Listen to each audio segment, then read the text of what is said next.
Good afternoon, welcome back. Last class में हम लोगों ने लेसन 14 का तूफानों की ओर कविता हम लोगों ने पढ़ी थी। उसका अर्थ भी मैंने आपको समझाया था।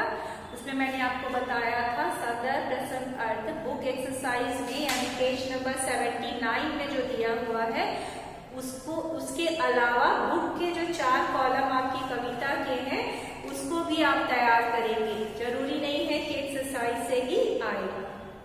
इसमें मैंने आपको बताया था इस कविता में कवि का मूल उद्देश्य क्या है इस कविता को लिखने का, कि मनुष्य को विपत्ति का सामना साहस और धैर्य के साथ करना चाहिए। उससे डर कर भागने से समस्या का समाधान नहीं हो सकता है।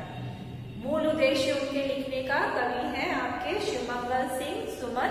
उनका मुख्य उद्देश्य यही है। इसमें मैंने आपको बताया था फर्स्ट पैराग्राफ में, तूफानों की ओर घुमा दो नाविक निज पतवार, आज सिंधु ने विष उगला है लहरों का यौवन मचला है, आज हृदय में और सिंधु में साथ उठा है ज्वार।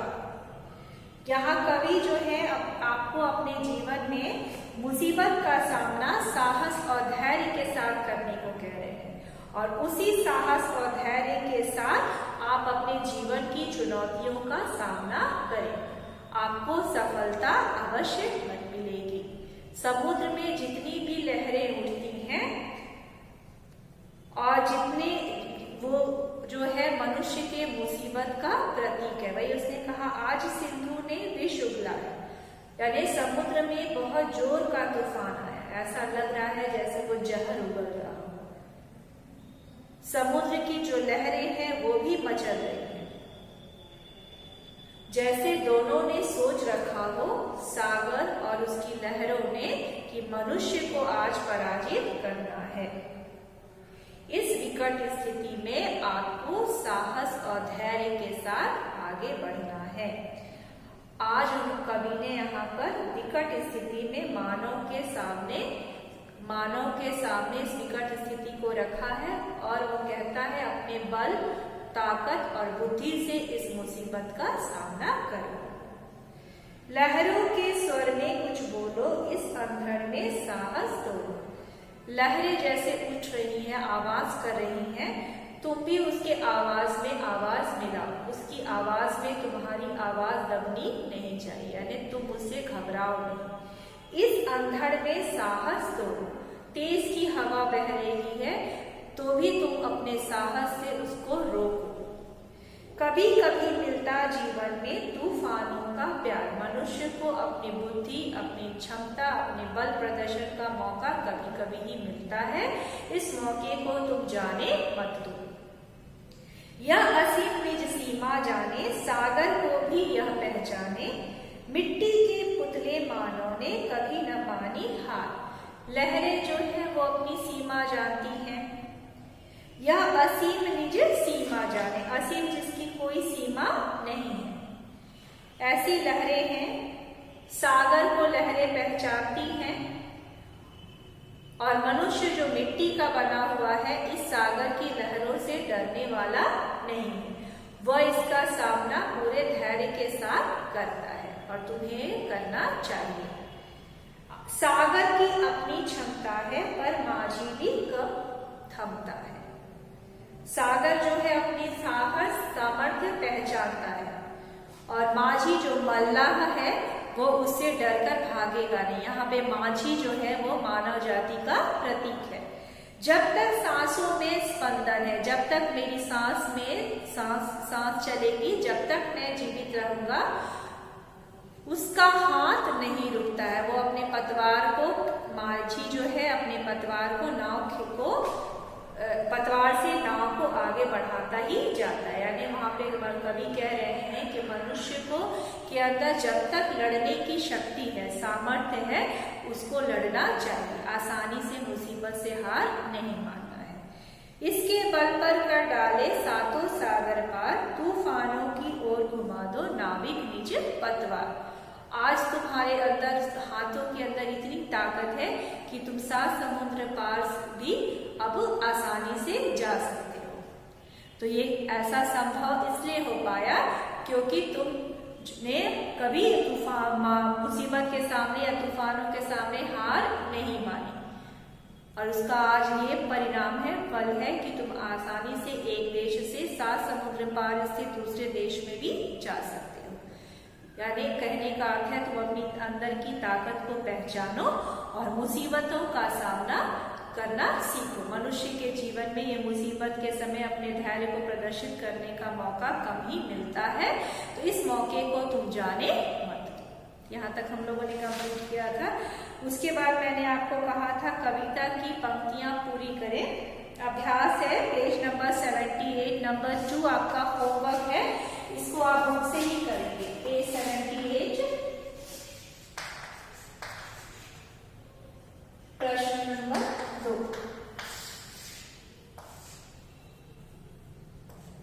रिक्त स्थान भरें।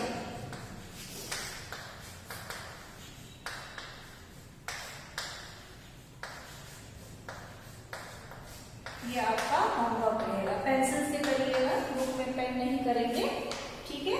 सागर की अपनी डैश डैश कब थमता है ख, लहरों के स्वर में डैश डैश साहस तोलो, कभी कभी मिलता डैश डैश प्यार, ठीक है। जब तक पेज नंबर 79, जब तक सांसों में डैश डैश नहीं रुकता है, ये बुक से ही आप कंप्लीट करेंगे। शरणार्थ जो है वो पूरे कविता की करनी है, इसलिए इन दोनों को मैं दे दूंगी, जब आप इसको मैं दे दूंगी और आप अपने क्लास वर्क कॉपी में इसको कंप्लीट करेंगे। स्कूल के न्यू वेबसाइट जो लॉन्च हुआ है उस पे है आपका। उसके बाद आएंगे भाषा ज्ञान, बुक में ही करेंगे, पेज नंबर है 79।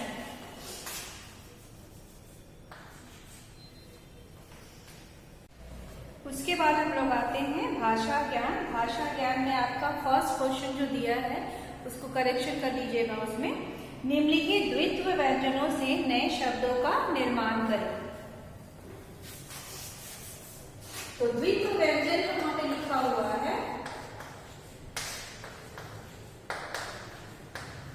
यहाँ पे लिखा हुआ है आपकी बुक में, ये भाषा ज्ञान नंबर 1, ठीक है। यहाँ लिखा होगा भाषा ज्ञान के नंबर 1 पे, क्वेश्चन नंबर 1 पे, निम्नलिखित द्वित्व व्यंजनों से नए शब्दों का निर्माण करें। तो द्वित्व व्यंजन को कट करके यहाँ पे लिखिएगा संयुक्त व्यंजनों से। ये आपके बुक में गलत है। द्वित्व व्यंजन मतलब दो एक समान व्यंजन बने, और संयुक्त अक्षर या संयुक्त व्यंजन में दोनों वर्ड अलग अलग होंगे। आपके बुक में जितने भी एक्सरसाइज फर्स्ट में जितने भी व्यंजन वर्ण दिए हुए हैं उसमें से एक बस द्वित्व व्यंजन है तत्, नंबर 3 पे जो लिखा है, बाकी सारे जो है वो संयुक्ताक्षर या संयुक्त व्यंजन है। इसके द्वित्व व्यंजन को कट करके वहां पे क्वेश्चन को ठीक करिए। निम्नलिखित संयुक्त व्यंजनों से नए शब्दों का निर्माण करें। जितने भी संयुक्त व्यंजन दिए हुए हैं उससे आपको 3-3 शब्द बनाना है। पहला आपका दिया हुआ है द्वा, पहला आपका शब्द बनेगा द्वा संयुक्त व्यंजन से द्वारा। दूसरा आपका बनेगा द्वीप, टापू जिसको आप बोलते हैं, और उसके बाद थर्ड बनेगा द्वापर।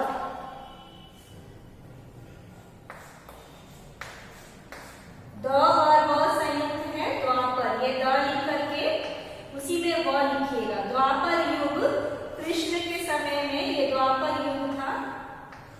द्वापर व और द एक साथ है, ठीक है। सेकंड दिया है तत्, ये आपका द्वित्व व्यंजन है, एक समान व्यंजन तत्। अब इससे आपका पहला शब्द बनेगा कुत्ता,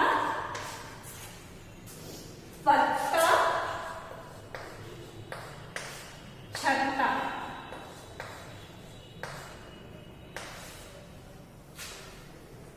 तीसरा है त्याग, त्याग, सत्य, मृत्यु, आधा तय, या बना सकते हैं सत्य नारायण, नाम है सत्य नारायण।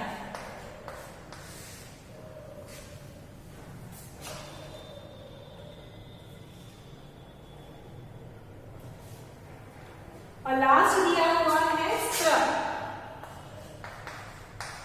स्त्र से आपका एक बनेगा स्त्री, मिस्त्री, दूसरा शब्द बनेगा मिस्त्री, और तीसरा आपका दिया हुआ शास्त्र, तीसरा शब्द आपका बनेगा शास्त्र। द्वारा, द्वीप, द्वापर, द और व संयुक्त है। तट से कुत्ता, पत्ता, छत्ता। त्याग, सत्य, मृत्यु या सत्यनारायण। स्त्री, मिस्त्री, शास्त्र। क्वेश्चन ठीक कर लीजिएगा। संयुक्त व्यंजन से नए शब्दों का निर्माण करें। Number 2, page number 79। यहाँ का, में और से के प्रयोग से संज्ञा सर्वनाम के साथ क्रिया का सीधा संबंध प्रकट हो रहा है। इन्हें कारक चिन्ह कहते हैं। आप व्याकरण में, ग्रामर में आप पढ़ चुके हैं। कारक को उनके चिन्हों के द्वारा पहचाना जाता है, कर्ता से लेकर के संबोधन तक। सभी कारकों के चिन्ह अलग अलग होते हैं। ये चिन्ह अग्रलिखित है, वाक्य प्रयोग के द्वारा उसको दिखाया है। मानो मिट्टी का पुतला है, आज सिंधु ने विष उगला है, वह तुमसे नहीं मिलना चाहता। पहला उदाहरण जो है, मानो मिट्टी का पुतला है, ये आपका संबंध है, का, के, की, संबंध कारक का चिन्ह है। आज सिंधु ने विष उगला है, ने जो है वो कर्ता है, जिसमें सिंधु यहाँ पर कर्ता कारक है। वह तुमसे नहीं मिलना चाहता, यहाँ पर आपका है अपादान कारक, से अलग होना। यहाँ पे आपको पेज नंबर 80 पे कारक और उसके चिन्ह दिए हुए हैं, आप इसको याद करेंगे। कर्ता, इसका चिन्ह है ने। कर्म को करण से या के द्वारा चिन्ह है उसके लिए। संप्रदान को के लिए, आपादान से अलग होना, चिल्लाना, रोना, भय होना, गुस्सा होना, क्रोध, ये सब आपादान कारक है, उसमें से आपका कारक चिन्ह होगा। संबंध का, के, की, रा, रे, री, अधिकरण में पर, संबोधन हे, अरे। निम्नलिखित वाक्यों में रेखांकित पदों को पढ़ो और उदाहरण के अनुसार क्रिया के साथ उसका संबंध देखते हुए कारक का नाम लिखो। पहला आपका है, मोहित ने खाना खाया।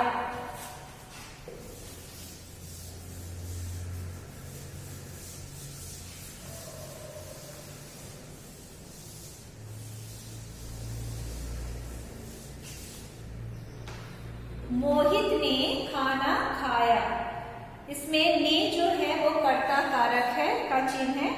क से आपको अंग तक बताना है, दिया हुआ चिन्ह जो है वो किस कारक का है। ख, वह गेंद से खेल रहा है। ख, पेज नंबर है आपका 80।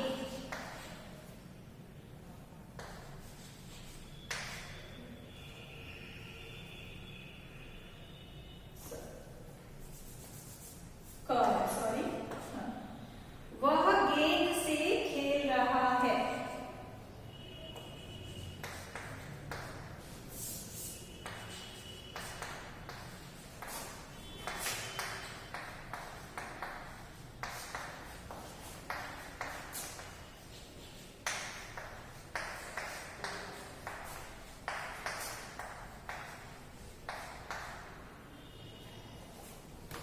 कर्ता को क्रिया करने में जो सहायता पहुंचाता है या जिसकी सहायता से कर्ता काम करता है उसे अधिकरण कारक कहते हैं।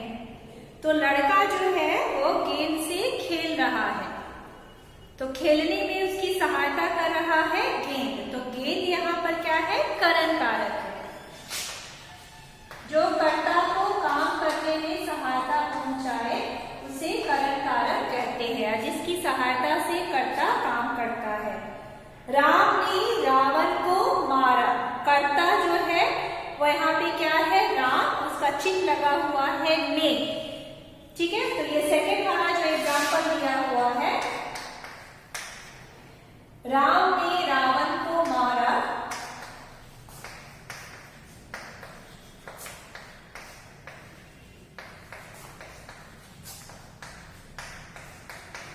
यहाँ देखिए ने चिन्ह दिया हुआ है, इसमें से दिया हुआ है, तो ये किसका एग्जाम्पल है, कर्ता का।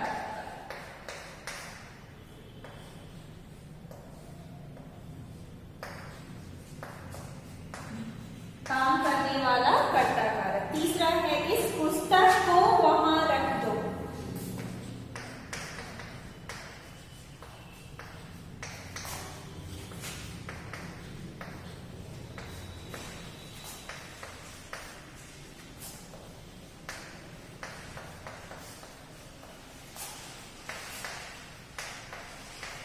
यहाँ देखिए को साइन दिया हुआ है, को जो है वो कर्म कारक का चिन्ह है, यहाँ आपका आंसर हो जाएगा कर्म कारक। घ मोहन ने पुस्तक खरीदी,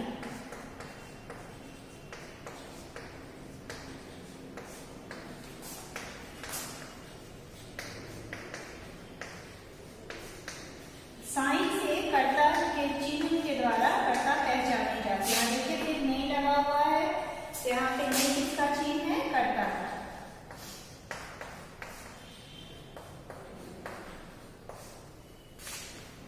माही ने चित्र बनाया, सेम हमने यहाँ पे चिन्ह आपका दिख रहा है।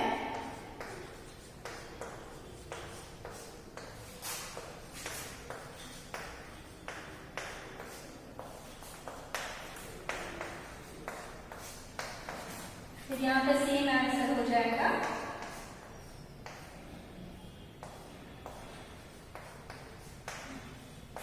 कर्ता कारक।